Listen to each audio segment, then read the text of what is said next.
سلام دوستای عزیزم، امیدواریم که حالتون مثل همیشه خوب باشه. ما امشب اومدیم به یکی از مناطق شمال غرب تهران، به محله چیتگر. اینجا باملند، یکی از جاذبه‌های گردشگری تهران. میخوایم با همدیگه تو این ویدیو این قسمت از تهران رو ببینیم. امشب شنبه 7 ژانویه است و ساعت هم حدود 9 شبه.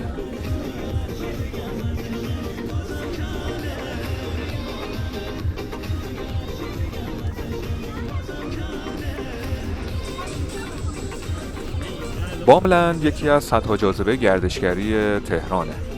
دقیقاً در کنار دریاچه چیتگر یا اسم دیگهش دریاچه خلیج فارسه که البته تو شب تو ویدیو معلوم نیست که بخوایم بهتون نشون بدیم. کلی رستوران تو باملنده و یکی از معروفترین مرکز خریدهای تهران رو هم داره که حتما میریم و اونجا رو هم بهتون نشون میدیم.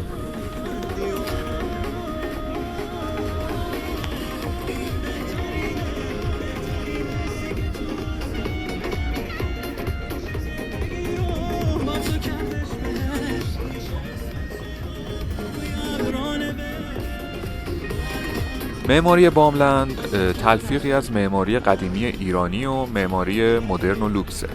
کلا باملند شامل 12 ساختمون 2 طبقه است که در کنار هم دیگن و کلی تفریحات هم داره، مثل قایق سواری، ماهیگیری، شهر بازی، دوچرخه سواری، اسکای فلایر، که اگه اینجا اومدید میتونید بیاین و از این تفریحات استفاده کنید که ما حتما توی ویدیو جداگانه تفریحات باملند رو هم بهتون نشون میدیم.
خیلی از رستوران‌های خوب تهران یکی از شعبه‌هاشون تو باملنده. البته الان خیلی خلوت کلن اینجا، چون هوا خیلی سرده و فکر می‌کنم که تهران حدود 0 درجه سانتیگراد دماش باشه.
مرکز خرید باملند یکی از معروفترین و جدیدترین مراکز خرید تهرانه که در قسمت پایینی اینجا که الان ما هستیم که بریم اینجا رو با هم دیگه ببینیم.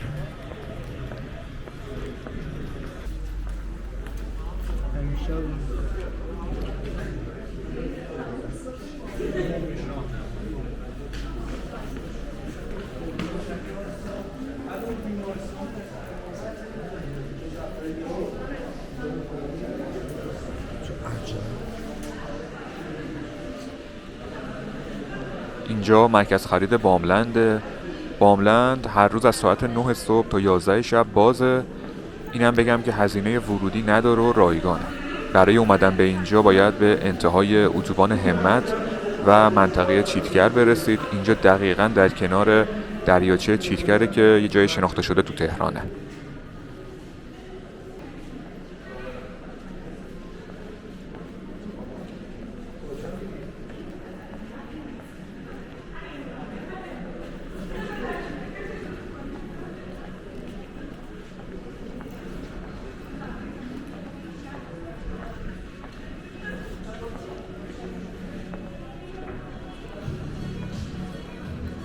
مثل همیشه بریم قیمت چند تا از لباس ها هم ببینیم.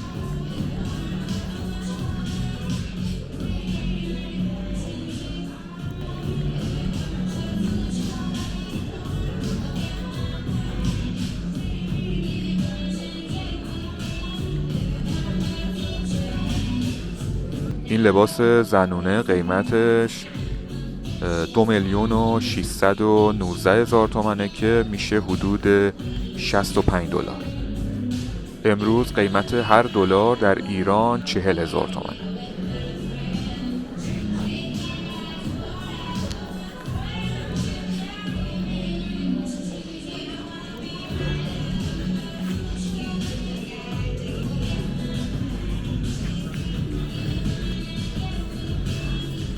قیمت این کاپشن کرم رنگ هم 4,300,000 تومنه که میشه حدود $107.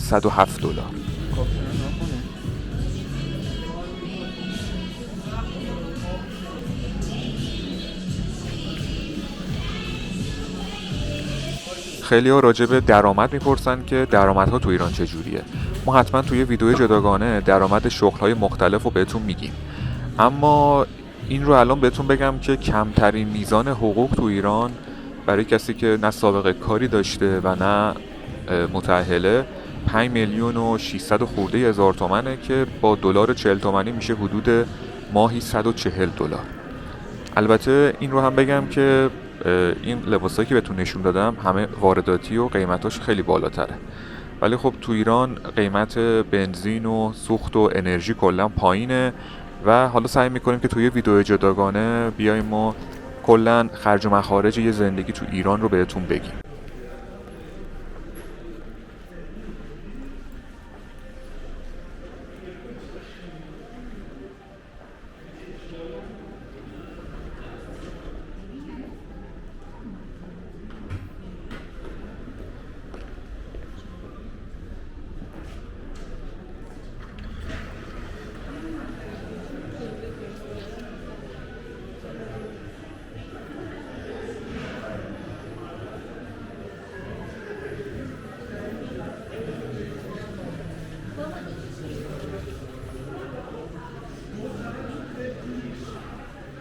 دیگه طرف شناسنامه داداش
دوستای عزیزم خیلی ممنونیم که این ویدیو رو نگاه کردید. خیلی ممنونیم که مثل همیشه ما حمایت میکنید. حتما نظرتون رو راجع به این جاذبه گردشگری تهران به ما تو قسمت کامنت ها بگین. مثل همیشه براتون آرزوی شادی و موفقیت داریم. مواظب خودتون باشین. تا ویدیو بعدی، خداحافظ.